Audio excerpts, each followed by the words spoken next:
What's up, beautiful people? How you doing? DH here. I wanted to do a quick video on, it's sort of two parts, but sort of synonymous in the same. One is I had shared to set yourself free. And freedom for many people is radically different. But setting yourself free is like we have this gift every day of this human experience, and we really are ultimately responsible for driving it.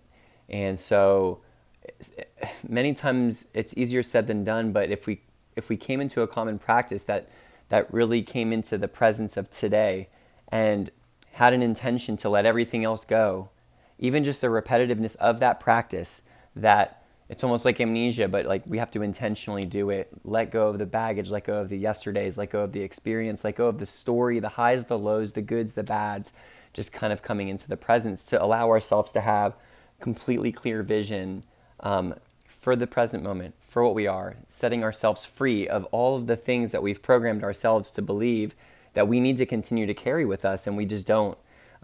If it's no longer serving us, it's no longer worth being a part of us. And so, how do you let go of things that you're carrying that you don't need to have anymore? Well, the clearing of the tension, the clearing of the density, the clearing of the beliefs, the old programs, the toxic thoughts and negative self-talk. You have to tune into it. You have to set an intention. You have to know that you're a little bit out of balance. And I'm speaking to myself as I'm sharing this video because these are things that I've learned about myself through my experience, but also just the constant inner investment that I focus on to help me have balance.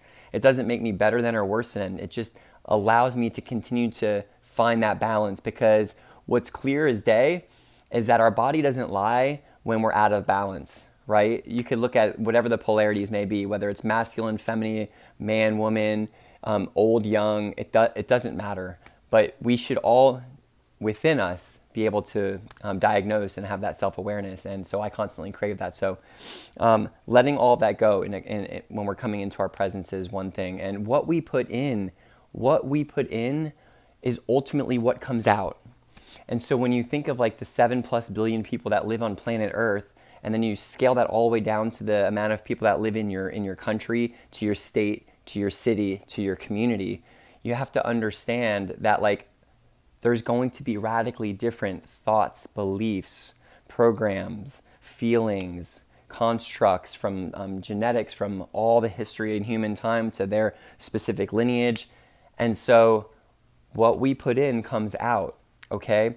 If we have a variety of sources that we gain information from, or that we seek inspiration from, or that we gain wisdom and knowledge from, whether that's people of different ages, ethnicities, races, cultures, that's the people side, or the content side, whether it's the movies or the documentaries or the books or the podcasts or the people, we have to understand the people that have traveled internationally and globally and had many, many experiences have a different perspective that someone that's been in a small town their whole entire life and never seen outside of it. It doesn't make people better than.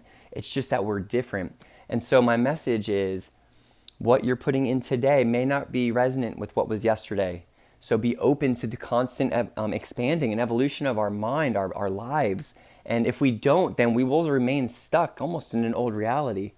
And so constantly have I would encourage a varied scope of the things that we put in, so we can constantly be open-minded, open-hearted to the people that are different, because we are all connected. And ultimately, I think deep down we all want to love one another and to have peace and harmony and live, right? The human experience is like the greatest thing ever. And so what we put in, and the reason why I started thinking about this and talking about this is I was looking at like my top 13 books. And I was looking at, like, sometimes I ask myself why I feel the way that I feel, and why are my thoughts expressed this way, why am I reading these things or studying these things? And I looked at the collection of books of my top 13, and I was like, this is it. I could literally read these over and over and know deep within that I would be expressing in the best version of myself. And that feels really freeing. So don't be afraid to let go of the things that are no longer serving you.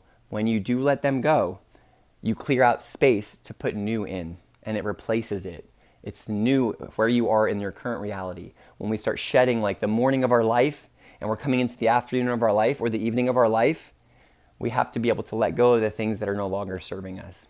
All right? Much love to you guys. Hopefully this brings some perspective to you and you have a beautiful weekend.